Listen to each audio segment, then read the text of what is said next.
بھئی کسی کے پاس قاضی کے پاس بھی بندہ جائے گا اگر مسئلہ پوچھنے کے لیے اس کی ٹائمنگ میں جائے گا، ٹھیک ہے نا. اگر کوئی شرعی مسئلہ بھی پیش ہے آپ کو اور آپ عالم دین کے پاس جاتے ہیں تو ٹائمنگ ہے. یہ تھوڑی رات کے 3 بجے آپ دروازہ بجا کے پوچھیں گے جی شریعت کا مسئلہ بتائیں اور وہ آپ کو بتا بھی دیں گے. ہو سکتا ہے پتنی کا آرام پڑا ہو تو آپ کی طبیعت میں صحیح کر دیں، لیکن بعض بہت شفیق بھی ہوتے ہیں.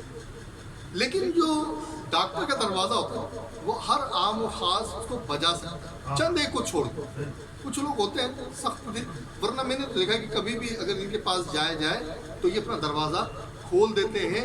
اور کیسے بھی حالات، اب دیکھیں کیسے لاک ڈاؤن کے حالات تھے اس میں بھی یہ ڈاکٹر تھے جو جایا کرتے تھے لوگوں کی خدمت کے لیے. جب ہم اپنوں سے جو نا دور ہو رہے تھے کیونکہ نالج اتنی نہیں تھی نا، تو ہمیں لگتا تھا یار ہم قریب بھی جائیں گے اس ایٹماسفیئر میں بھی جائیں گے تو ہمیں کرونا ہو جائے گا، عام لوگ. لیکن اس وقت کون لوگ تھے جو اس کی خدمت کر رہے تھے؟ یہی ڈاکٹر اور ساتھ میں ان کی نرس، چاہے وہ میل ہو چاہے فیمیل ہو. تو یہ وہ لوگ ہیں کہ اگر ان کے دل سے دنیا کی بیجا محبت نکل جائے، حصول رزق تو کوئی بری چیز نہیں ہے، لیکن بیجا محبت نکل جائے تو یہ سارے کے سارے صوفی ہیں. مطلب ڈاکٹر ایک نرس صوفی بنا بنایا ہوتا ہے، بس تھوڑی سی اس سے محنت کرنے کی ضرورت ہوتی ہے، وہ صوفی بن جاتا ہے. اللہ کریم ہماری اس گفتگو کو اپنی بارگاہ میں قبول فرمائے. اور پھر وہی وقت کی قلت ہمیشہ کی طرح، تو انشاءاللہ آج یہ 2 سوال بیان کرتی ہیں. پھر اگلے دفعہ جو سوالات ہیں، بہت سارے سوالات آتے ہیں نا جو جگہ جگہ پر، تو ان سب سوالوں میں ایک سوال 2 سوال یاد رہے گا تو انشاءاللہ اس کو بیان بھی کرتے رہیں گے. اللہ تعالیٰ کی بارگاہ میں اس کا بے حد شکریہ، اس کا کرم، اس کی مہربانی جو اس نے آج ہمیں پھر توفیق دی کہ ہم نے بابا صاحب کی محفل اٹینڈ کی، سب موجود ہوئے. اور انشاءاللہ تعالیٰ اب جو ہے وہ ہم ذکر وغیرہ کریں گے اپنا، اور اس کے بعد دعا انشاءاللہ تعالیٰ.